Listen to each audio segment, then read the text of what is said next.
hello गते को सनाम को सगुन जोहार मसीदा ऑफिशियल यूट्यूब चैनल रे आपे सनाम को सगुन अतंग दाराम तबे गते को आपे तीन दिन रे चिलका मना बड़ा पिया आसोक कना आपे सिरजन बाबा दया दुलरते मौज आर नापाय गे ना पिया आर इंग हो मौज आर नापाय गे नहीं तबे दिलाबन गते को तीन बन गालमरा 5टी 6टी नुंका खबर बन बड़ाई नामा जे नोआ अबो झारखंड दिसम रे चीट को निया को समय रे हुयुगो खना नोआ को बखरा तगे तीन बन विस्तार तबन गालमरा आदो गाते को बिना विलम कते दिला वीडियो दबन स्टार्ट का तबे गाते को सनाम खा मड़ांग रे अबो नोआ झारखंड पनत रे अडिगान कंट्रोवर्सी चला कना अब सोशल मीडिया रे आयमा लकान वीडियो बन नेले कना और वीडियो नेल हो जरूर गया तो वीडियो बन नेल दा नोआ अब मानवा जन्म से हर हपन अडिगान कैटेगरी वीडियो मेना आयमा लकाना कैटेगरी बन कुसिया जहां दो न्यूज को कुसिया जहां दो एंटरटेनमेंट को कुसिया जहां दो कॉमेडी को कुसिया जहां दो कार्टून को कुसिया जहां दो गेम को कुसिया नौका गे आयमा लकाना बन कुसिया मेनखान गाते को निया को दिन रे अब सोशल मीडिया रे बन नेला आयमा हड़ रातों रात को वायरल कना रातों रात को फॉलोअप कना तो मड़ांग रे बन नेले कना लाबा हंसदा बन नेले कना नुई अडी आटे विदेश से घुमक कना और विदेश घुमाव घुमाव कते मिटन कुड़ी सला है दुलड़ दे और उनी कुड़ी दो सोसाइटी कना तो नुई वायरल ना फिर वायरल कते पूरे नामे कमाव किदा मेनका तुरंत गी नुई आर एक बर्गी हड़ को रंगावाय को धुरो ना फ्लॉप गोना आदो फ्लॉप दो बाय फ्लॉप कना नुई निथो वीडियो दो पूरा चला कान ताई गया मेनकान हड़ नुई बखराते अटी बड़ी बड़ी को रोड किदा थोड़े दिन उनका लेका गे मिटन बन नेल जामे कना पापा की परी भद्र छपरी मेन कते मिटन कुड़ी गिद्र 16 बछर रेन से 13 बछर रेन कुड़ी गिद्र लयगो कना उनी कुड़ी गिद्र हो अटी अटे वायरल ना या जात्रा पत्रा से हाट पता दाड़ान और ओंडे न्यू बुन कते से लसट करे गुड़दंग बड़ाइते वायरल ना और मिटन एजिस सला एल्बम में नाम गो किदा आदो उनिया थोड़ा चीज को मेना उनिया घमंड दो एकदम अडी आट ढेर को एनतेया और अडी लकान कथा को रोड़े धुरगो उनी बन नेल किदिया अकाल काय पूरी मेनदा इन उका खन उकाइन पहुंचावना आदो नहय नुका को वायरल गदो कान खाय को नुका को दिखाव दा अकवा दाढ़ी हो से अकवा चीज को मेना टैलेंट बोले अपने आप रे और उनी उका सुकरी लिका लसट करे जबे को कान तेना और सीता न्यूए तेना गुड़दंग बड़ा कान तेना हानते नते आदो नहय नुका कते वायरल लेना उनका लेका गे आरो मिटन बन नेले कना चिलिंग सिरिंग अतुरेन मालती मुर्मू आदो गाते को मालती मुर्मू दो सरी गे मिटन प्राइवेट लेका स्कूले चलावे कना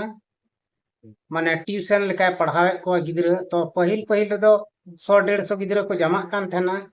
तो चिका लेका कते चो नुका के सोशल मीडिया रे उनी उपायटा चो वीडियो को वायरल केते और पूरी वायरल एनखा ओना आतोरेन हड़ उनी ऊपर ते अडी जलन को बुझेव किदा जे नुई दो अबुरेन गिद्र कोई पढ़ावत को अना तगे वायरल कन तो धीरे धीरे उनको को बंद किदा गिद्र को को बंद किदा और ओना आतोरेन हड़ माने इंटरव्यू लगी तिना हड़ को चला तेना उनको को लई को नुई दो बांग उनको को लई को कना जे नुई दो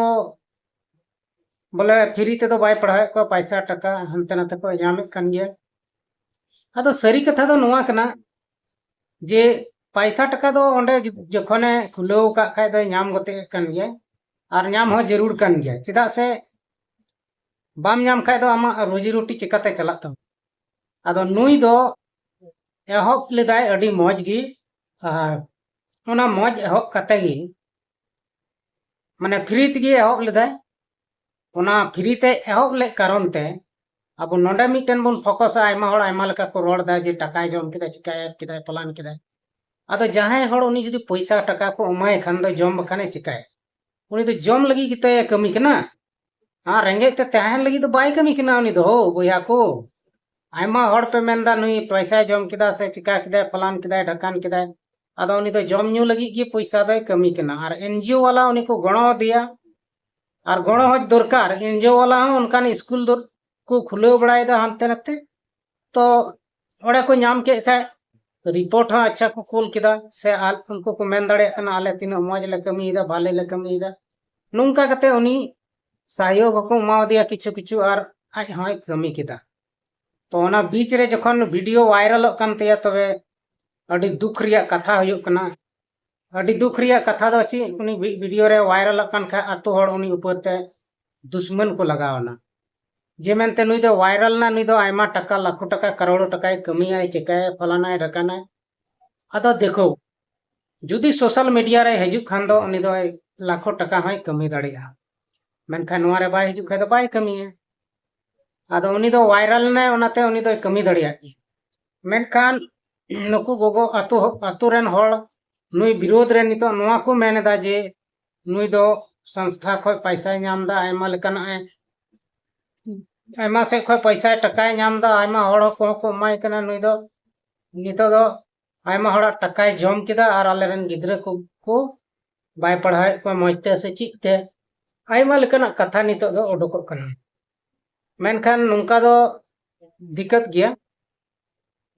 और नुंका दो बांग उडुक चाहिए कना चेदा से शुरुआती दौर बन ᱧᱮᱞ लेकान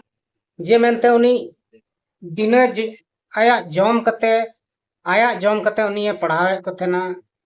कुलक कान बांग कुलक कान आया बड़ाई कान थेना मेनखान लास्ट रे से कुछ दिन बाद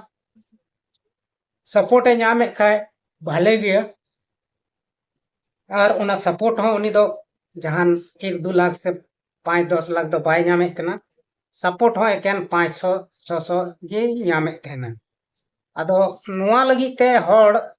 ako aturen hor giling siring ren hor adi jolon de ako ar jolon de ko karon te uni nito akoren gidra ho bako kuli ko ar uni do nito thoda gan muskil nyok rege hinaya ado nungka te do bhale bang huyuk kana gota disam ren hor uni ko support ay kana menka ako aturen hor uni ko ghirna ay kana ado noa do common baat kana nungkan katha do har hor sala तहन गया और हजु तगी तहना चेदा से आतुरेन हड़ से दिसम rain हड़ हो किछु किछु मिना बना जे किसी हड़ खुशी रस्क बांग बन ᱧᱮᱞ सहावा मेनते नंका हना बना और उनी हड़ दो बोले ᱧᱩᱨᱦᱟᱹᱭ रे बन कुरुमुटुया और उनका गे तिहिं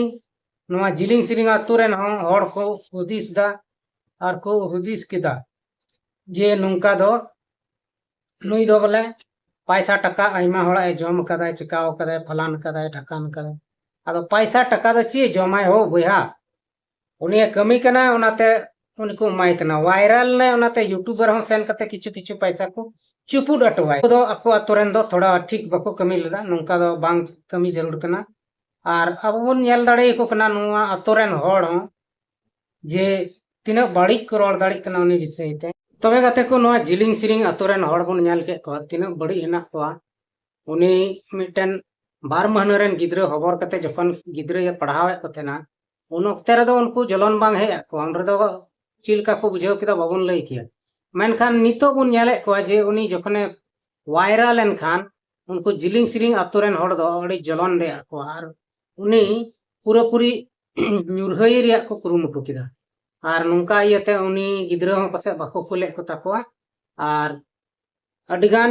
आयमा लेकाना कथा रोड उडुको कना नितो मा बांगमा जे नुई दो पैसा टका नामे तेना और एनते हो नुई दो नंका हनका दिसम हड़ रे हक कते पैसा कोय के को आदो ठक कते दो ची पैसा कोय को उनी दो आको तिगी को माय कना खुशी रस्क को बुझेव दा से दुख को बुझेव दा ओनाते उनी को एमाय कना और चेदा से अब बन बड़ाई गया अब जहां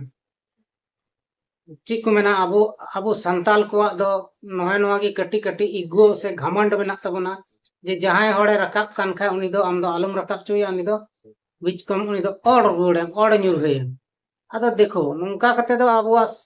समाज बांग चला और समाज रिया विकास दो बांग होय दाड़ेया चेदा से आबु दो सामाजिक हड़ कना बन मिटन गोगो हड़ जखने हिम्मत कते गिद्रा पढ़ावे एहब केदा तो ओंडे जहां ओड़ा को बनाव कदा हसा रिया ओड़ा ओंडे दो अड़ी भाले पे कमी केदा नोआ दो बेस कथा कना आपे आपया ओपिनियन पे उदु केदा आदो इन आइन मेने तबना जे आपे एहब रे दो पे अच्छा के पे कमी केदा मेनखाय मुचे रे दो नीम जिजो लेका पे हड़हाट जिजोइना आदो नोआ दो ठीक दो बापे कमिलदा और नुंका दो बांग कमी जरूर कना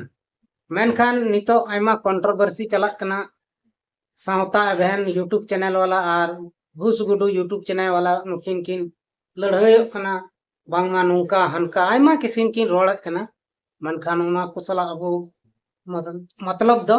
बनु तबना आदो नुंकान हड़ जहां को कुरुमुटुई खा उनको दो दिसम हड़ हो सपोर्ट को चाहिए और सपोर्ट तगे हुयो